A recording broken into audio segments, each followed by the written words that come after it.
အားလုံးပဲမင်္ဂလာပါ Scary Entertainment Channel ကနေပြန်လည်ကြိုဆိုလိုက်ပါတယ်ဒီနေ့တင်ဆက်ပေးခြင်းတဲ့ဇာတ်လမ်းလေးကတော့ဥပဇင်းပရိချာရဲ့ဒုတင်ခီးနဲ့တော်တရေများရဲ့ကုသိုလ်တောင်းခံခြင်းဆိုတဲ့ဇာတ်လမ်းလေးပဲဖြစ်ပါတယ်အကြောင်းအလေးမစတင်ခင်မှာ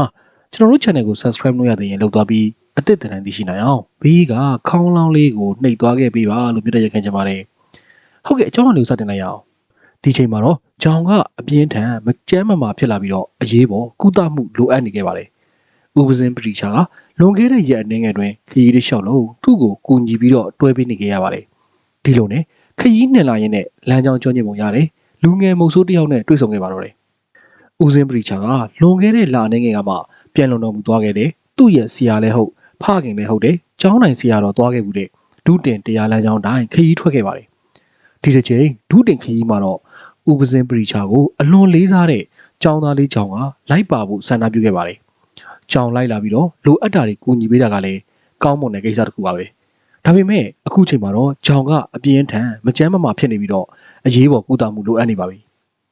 ဥပဇင်းပရိချာကဒီရက်ပိုင်းခရီးစဉ်တစ်ယောက်လျှောက်လုံးကိုသူ့ကိုကူညီတွဲခေါ်ပြီးတော့လာခဲ့ရပါတယ်ဒီလိုနဲ့ခရီးနှင်လာရင်လမ်းကြောင်းကျွမ်းကျင်ပုံရတယ်လူငယ်မုတ်ဆိုးတစ်ယောက်နဲ့တွေ့ဆုံခဲ့ပါတော့တယ်တကားကြီးတခုတော့မေးချင်ပါတယ်လမ်းလေးများညွှန်ပြပေးလို့ရနိုင်မလားတကားလေးကြောင်ရအဖျားတက်တာအောင်ကူညီပေးနိုင်မယ့်ရွာဒါမှမဟုတ်ဆေးကုပေးနိုင်တဲ့နေရာကိုသွားကြလို့ပါရှိခိုးပါတယ်ဦးစင်ဆေးဆရာရှိတဲ့ရွာကိုပြောတာလားဖေ။ဒီလိုတောနဲ့ထဲမှာတော့ရောက်ဖို့ကအဝေးကြီးသွားရအောင်ပါပဲဖြစ်နိုင်ရင်ရှေ့ရဟိုတောအုပ်ကိုဖျက်သွားရင်ရွာတစ်ရွာလောက်တော့ရှိလောက်တယ်ဒါပေမဲ့ဆေးဆရာရှိမရှိကတော့ကျွန်တော်လည်းသိချာမပြောနိုင်ဘူးအခုချက်ချင်းခတ်တွတ်လျှောက်သွားရင်တော့ညနေလောက်အမိရောက်နိုင်ပါတယ်ဖေ။ကျေးဇူးကြီးလိုက်ပါတယ်တကားကြီးအခုချိန်မှာတော့တ냐လောက်ကောင်းကောင်းအိတ်ဆက်နားယူရဖို့ပဲမျှော်လင့်ပြီးတော့တယ်ပြီးမှပဲခရီးဆက်မှရမယ်လမ်းညွှန်ပေးတဲ့တော့ကုသိုလ်အမြတ်ရပါစေတကားကြီးတာတို့ပါဗျာဘေးမတိရမခါပဲလိုရခီကိုရောက်ရှိပါစေဥပဇင်းပရိချာကလူငယ်မုတ်ဆိုးကိုနှုတ်ဆက်ပြီးတဲ့နောက်မှာတော့နှစ်ယောက်သားလမ်းခွဲခဲ့ကြပါတယ်ဥပဇင်းကကြောင်ကိုဆေးကူတာပေးနိုင်မှုအတွက်ဒုတင်ခီလမ်းကြောင်းပြင်ပတစ်ဖက်ကတောနက်ကြီးတဲ့ကိုလမ်းကြောင်းပြောင်းခဲ့ပါတော့တယ်အားရင်ကုန်ခန်းနေပေမဲ့လေဥပဇင်းကအာတင်ပြီးတော့ကြောင်ကိုတွဲပြီးအတူခရီးဆက်ဖို့ကြိုးစားခဲ့ပါတယ်ဒါပေမဲ့ဒီတောနက်ထဲမှာလျှို့ဝှက်ဆန်းကျင်မှုတွေနဲ့အံ့ဩဝယ်ရာတွေကတော့ရှေ့မှာစောင့်ကြိုနေပုံပါပဲတခုခုရဲ့ခြေတံကဥပဇင်းရဲ့နောက်ကနေမလှမ်းမကမ်းကနေလိုက်လာနေပါတယ်တတိထားတဲ့မှန်သိပေမဲ့လက်ရှိအခြေအနေအရဥပဇင်းကကြောင်းကိုပဲတတိထားနေရတာကြောင့်ခြေတလန်းလန်းလိုက်တိုင်းပတ်ဝန်းကျင်ကိုတတိကြီးစွာပဲကြည့်ရှုနေမိပါတယ်တောင်းပန်ပါတယ်ဥပဇင်းကျွန်တော်ဥပဇင်းကိုဝင်တော့ဝင်ဖို့ဖြစ်စေမိပြီအဲ့လိုမပြောပါနဲ့တကားလေးခန္ဓာကိုယ်မကြမ်းမှဖြစ်တာကလူသားတွေရဲ့သဘာဝပဲလေခန္ဓာကိုယ်အားနေလာရင်ဖျားနာတတ်တာကတားဆီးလို့ရတဲ့ကိစ္စမှမဟုတ်တာ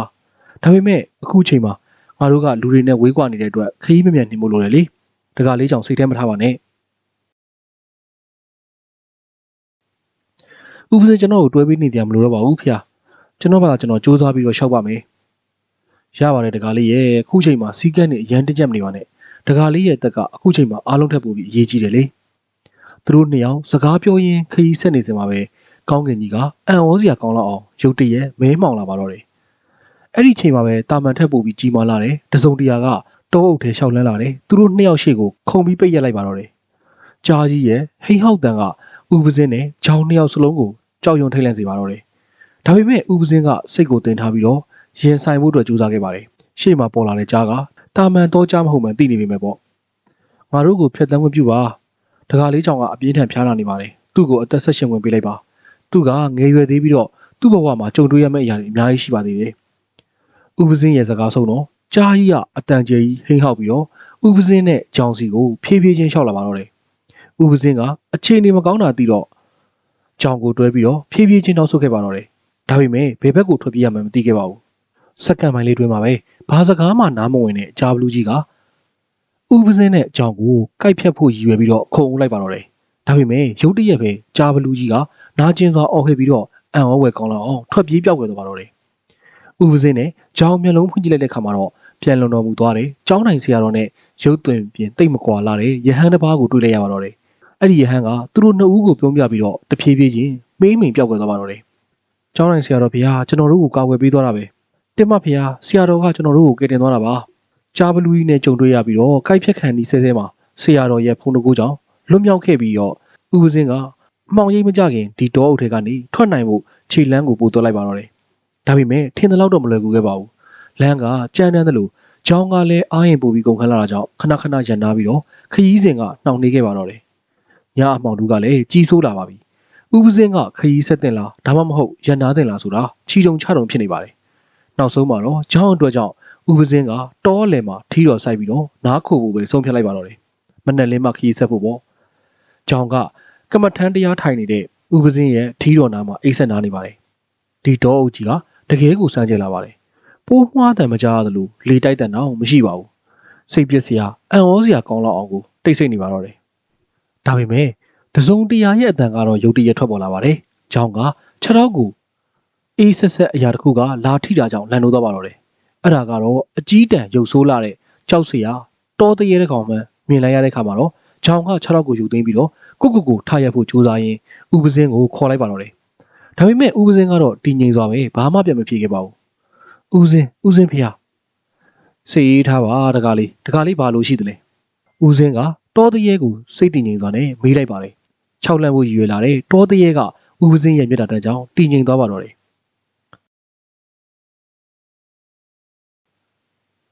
ငါတို့ရဲ့ကုသိုလ်တွေကိုတကားတို့ကလိုချင်နေထင်ပါတယ်။ဒါဆိုရင်တခြားတကားတွေနဲ့ခွဲဝေယူကြပါကုန်လို့။စကားဆုံးတော့အဲ့ဒီတောတရေတကောင်နဲ့ပေါ်လာတာမဟုတ်ဘဲနဲ့ဥပစင်းရဲ့ထီးတော်စိုက်ထားရပတ်ဝန်းကျင်မှာတခြားတရေများစွာလည်းထပ်ပြီးပေါ်လာပါတော့တယ်။ဒါကိုမြင်တော့ကြောင်ကမျက်လုံးကြောင်ပြီးတော့အဖျားယောဂကိုတောင်ခဏမိသွားပြီးအလွန်အမင်းကြောက်လန့်နေပါတော့တယ်။တညလုံးတောတရေတွေကဥပစင်းကိုဝင်းရံနေခဲ့တာကြောင့်ကြောင်ကတညလုံးအိတ်မပြောခဲ့ပါဘူး။မနဲ့လင်းအားကြီးရင်ရောက်တော့ကြောင်ကမနေကထက်ပို့ပြီးတော့ပင်ပန်းနွမ်းနေနေတာကြောင့်ထဖို့တောင်အားမရှိတော့ပါဘူး။နောက်ဆုံးမှာတော့ဥပစင်းကကြောင်ကိုကြောပိုးပြီးတော့တောအုပ်ထဲကနေရှောက်လန်းလာခဲ့ရပါတော့တယ်။အဝေးမှာမုတ်ဆိုးပြောတဲ့ရွာလိုယူဆရတဲ့နေရာကိုတော့လှမ်းမြင်နေရပါပြီ။ဒါပေမဲ့အနားကိုရောက်တဲ့ခါမှာအဲ့ဒီရွာကကြားဘလူကြီးဖန်ဆင်းထားတဲ့လှည့်သားမှုနဲ့စွန့်ပစ်ရွာဟောင်းတစ်ခုသာဖြစ်နေတာကိုတွေ့လိုက်ရပါတော့တယ်။ရွာထဲကိုဝင်လိုက်တာနဲ့ဥပစင်းတဲ့တပည့်လေးကသူ့ရဲ့သားကောင်ဖြစ်တော့မှကိုဝမ်းသာအားရလောင်ပြောင်ဟိဟောင်းနေတဲ့ကြားကြီးနဲ့တွေ့ပါတော့တယ်။နှစ်ယောက်လုံးကပင်ပန်းနွမ်းနေတာကြောင့်ဂျောင်ကအားမရှိတော့ပဲမြေပြင်ပေါ်ကိုလဲကျသွားပါတော့တယ်။တကားလေးကြောင့်ခဏအားတင်ထားပါဦး။တကားလေးကိုဆေးကုပေးဖို့ခေါ်သွားမယ်။ဦးစင်းကျွန်တော်မလွတ်နိုင်တော့ဘူးထင်တယ်။ဦးစင်းမဲထွက်ပြေးပါတော့ဖေ။ကျွန်တော်အမေကိုအရန်ချစ်တယ်လို့ပြောပေးပါ။တကားလေးကိုယ်တိုင်ပြန်ပြောပေါ့။ဦးစင်းကဘာမှဆက်မပြောတော့ပဲမျောလင်းချက်ရှိတဲ့အကြည့်နဲ့ဂျောင်ကိုကြည့်နေပါတော့တယ်။အဲ့ဒီချိန်မှာကြားကြီးကလည်းသူတို့နှစ်ယောက်စီကိုတဖြည်းဖြည်းချင်းချင်းကပ်လာပါတော့တယ်။ပြီးတော့အတန်တစ်ခုကြားလိုက်ရပါတယ်။ဥပစင်းတစုံတစ်ယောက်ရဲ့အတန်ကြောင့်ဥပစင်းတစ်ယောက်မောကြည့်လိုက်တဲ့ခါမှာတော့လူငယ်မုတ်ဆိုးကိုတွေ့လိုက်ရပါတော့တယ်။ကြားကြီးကမုတ်ဆိုးပြူကိုမြင်တော့ချက်ချင်းပဲခုံအိုးလိုက်ပါတော့တယ်။မုတ်ဆိုးကလည်းတနတ်တင်နဲ့ကြားကြီးကိုရိုက်ချလိုက်တာကြောင့်ကြားကြီးကလွင့်စင်သွားပါတော့တယ်။ပြီးတာနဲ့အင်းခွက်ချထားတဲ့ငွေကြီးစံကိုထုတ်ဂါထာမန်နန်ရွတ်ပြီးတော့ငါ့ကိုခွတ်လွတ်ပါတော့လို့ပြောပြီးတော့မောင်းကိုဖြုတ်ချလိုက်ပါတော့တယ်။အင်းခွက်ကြီးစံကကြားကြီးကိုတိတ်တိတ်ထိမှန်သွားတာကြောင့်နာကျင်စွာဟိဟောင်းလိုက်ပါတော့တယ်။ကြားကြီးကထွက်ပြေးရင်းလဲကျသွားပြီးနောက်ဆုံးမှာတော့သူ့ရဲ့ခန္ဓာကိုယ်ကတဖြည်းဖြည်းနဲ့ကြေပြက်ပြောက်ကွယ်သွားပါတော့တယ်။မုတ်ဆိုးကကူညီဖို့ဆန္ဒပြုပြီးတော့ဂျောင်းကိုခဏလေးအားတင်းထားဖို့ပြောလိုက်ပါတယ်။ဒီနေရာကနေနင်းနဲ့ဆက်သွားရင်သူပြောတဲ့ရွာကိုရောက်ပြီလို့ဆိုပါတယ်။ဒါကိုကြားတော့ဥပစင်းကဂျောင်းကိုနောက်ဆုံးအားမွေးပြီးသူ့ကြောပေါ်ကိုတက်ဖို့ပြောပြီးတော့ချက်ချင်းခရီးဆက်ခဲ့ပါတော့တယ်။သူတို့၃ယောက်မကြခင်မှာပဲမုတ်ဆိုးပြောတဲ့ရွာကိုတကယ်ကိုတွေ့ရှိခဲ့ပါတယ်။စေတနာကောင်းတဲ့ရွာသားတွေကဥပစင်းရဲ့ကြောပေါ်ကဂျောင်းကိုကူညီတည်ဆောင်ပြီးတော့ဥပစင်းရဲ့တောင်းဆိုချက်အတိုင်းရွာထဲကဆေးစရာစီမှာအမြန်ဆုံးဆေးကူးဖို့ခေါ်သွားပေးပါတော့တယ်။ဥပစင်းကမုတ်ဆိုးပြူကိုအလွန်ကျေးဇူးတင်မိပါတယ်။ဒါပေမဲ့ကျေးဇူးတင်စကားပြောဖို့ရှာကြည့်လိုက်တဲ့ခါမှာတော့မုတ်ဆိုးကိုမတွေ့တော့ပါဘူး